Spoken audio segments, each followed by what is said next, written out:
మనసుని పిండేసే కథలు కొన్ని ఉంటాయి. అలాంటి ఒక కథే ద్రోణపర్వంలో ఉంది.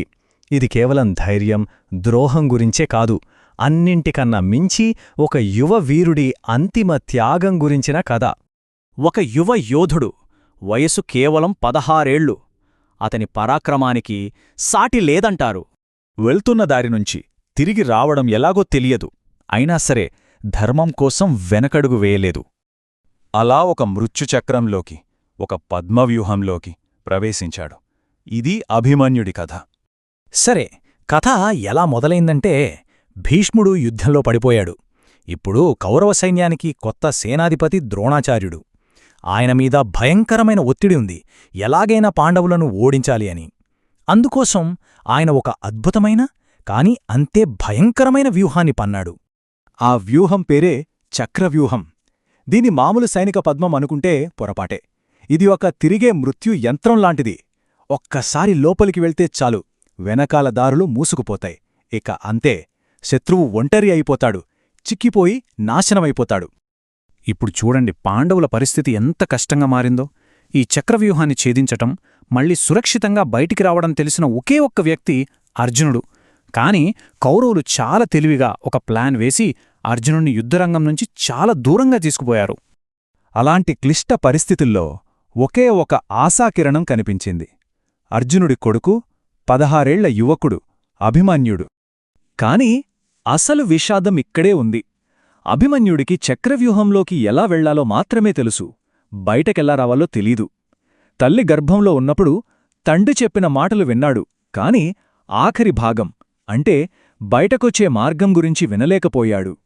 అంటే లోపలికి వెళితే మరణం ఖాయమని దాదాపుగా తెలుసు. అయినా ఆ కుర్రాడు వెనక్కి తగ్గలేదు. ధర్మం కోసం, నా కుటుంబం కోసం నేను వెళ్తాను అని నిలబడ్డాడు. ఇది ఏదో తెలియని వయసులో తీసుకున్న నిర్ణయం కాదు, ఇది తెలిసి చేసిన త్యాగం. ఇక చూడాలి, అభిమన్యుడు చక్రవ్యూహంలోకి ఒక సింహంలా దూకాడు. అతని పరాక్రమం ముందు కౌరవ సైన్యం మొత్తం చెల్లాచెదురయింది. ఒక్కడే ఒక మహాసైన్యంలా కనిపించాడు. అక్కడున్నది మామూలు వాళ్లు కాదు. ద్రోణాచార్యుడు, కర్ణుడు, దుర్యోధనుడు, కృపాచార్యుడు, ఇలాంటి మహారథులందర్నీ ఒంటరిగా ఎదుర్కొన్నాడు. అతని ధైర్యం చూసి వాళ్లకే మాటలు రాలేదు. నిజానికి ప్లాన్ ఏంటంటే, అభిమన్యుడు దారి చేస్తే వెనకాల మిగతా పాండవులు లోపలికి వస్తారు. కాని ఇక్కడే కథ మలుపు తిరిగింది. జయద్రథుడు శివుడి వరం వల్ల ఒక్కసారిగా వ్యూహద్వారాన్ని మూసేశాడు. పాండవులందర్నీ బయటే ఆపేశాడు. అంతే, అభిమన్యుడు లోపన పూర్తిగా ఒంటరి అయిపోయాడు. ఇక పరిస్థితి ఎలా మారిందంటే 1 వర్సెస్ 7. ఒకవైపు ఒంటరిగా పోరాడి అలసిపోయిన ఒక 16 కుర్రాడు, మరోవైపు కౌరవుల 7 మహామహులు. 7 వర్సెస్ 1. ఆ తర్వాత జరిగిందే కురుక్షేత్ర యుద్ధ చరిత్రలోనే ఒక మాయని మచ్చ. ధర్మం చచ్చిపోయింది. యుద్ధ నియమాలన్నింటినీ గాలికి వదిలేశారు. యుద్ధంలో ఒక నియమం ఉంది, చేతిలో ఆయుధం లేనివాడిమీద దాడి చెయ్యకూడదు. కాని వాళ్ళు అతని ఆయుధాలన్నీ విరక్కొట్టి నిరాయుధుడిగా ఉన్నప్పుడు అందరూ కలిసి ఒకేసారి దాడి చేశారు. ఇంతకన్నా పెద్ద అధర్మం ఉంటుందా? అంతేకాదు, వెన్నుపోటు పొడిచారు. వెనకనుంచి దాడి చేసి ఆ వీరుడిని చంపేశారు. బహుశా ఆ రోజు కురుక్షేత్రంలో చనిపోయింది అభిమన్యుడు మాత్రమే కాదు, ధర్మం కూడానేమో. సాయంత్రానికి యుద్ధభూమికి తిరిగొచ్చిన అర్జునుడికి ఈ వార్త తెలిసింది. ఆ తండ్రి గుండె పగిలిపోయింది. ఆ దుఃఖం ఆపలేని ప్రతీకార జ్వాలగా మారింది. కోపంతో రగిలిపోతూ అర్జునుడు ఒక భీకరమైన శపథం చేశాడు.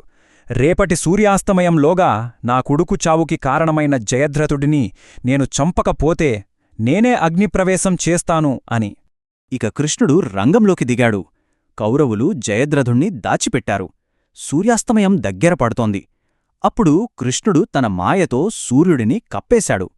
చీకటి పడిందని సంబరపడి జయద్రథుడు బయటకు వచ్చాడు. వెంటనే కృష్ణుడు మాయ తొలగించాడు. అంతే, అర్జునుడి బాణం తన పని పూర్తి చేసింది. శపథం నెరవేరింది. కాని అభిమన్యుడి కథ ఇక్కడితో అయిపోలేదు. ఇది మన ముందు ఒక పెద్ద ప్రశ్నను ఉంచుతుంది. అతని మరణం తర్వాత యుద్ధం తీరే మారిపోయింది. నియమాలు, ధర్మాలు అన్నీ పక్కకు వెళ్ళిపోయాయి. మరి అభిమన్యుడి త్యాగం, ఆ మహాయుద్ధంలో ధర్మం చనిపోవడానికి ఆరంభమంటారా? ఆలోచించాల్సిన విషయమే కదా.